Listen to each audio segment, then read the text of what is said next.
Well, I think there's two things to say here. The first is these data are really useful for trying to forecast UK growth, for forecasting things like UK unemployment, for forecasting things like the government budget deficit. How much does it need to borrow?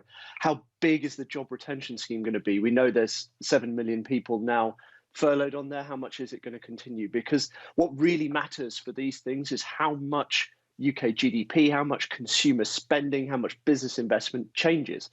And we didn't know anything about that in hard data, month-on-month growth terms until this morning.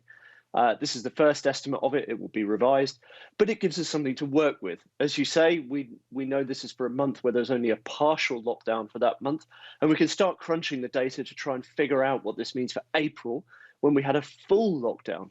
So it gives us something to work with for April and May, whereas so far all we've had is a PMI, which tells us that things are really, really bad, which is kind of, well, we know it's really bad. Quantitatively, how bad is it?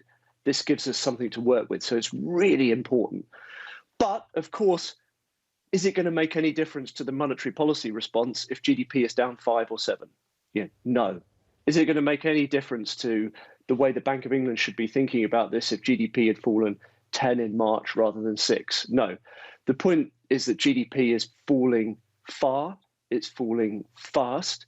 The risks here are heavily to the downside.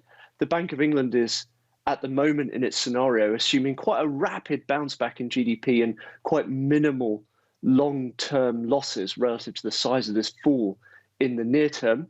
But the risks are heavily to the downside. They don't have much ammunition left. Econ 101 says, what do you do in that? You ensure, you err on the side of caution. You take too much action. So would it really make any difference to what the Bank of England should do if this was -5 or 8? No, the numbers are so big and so negative that the Bank of England should be doing everything that it can to ease monetary policy to try and speed any recovery.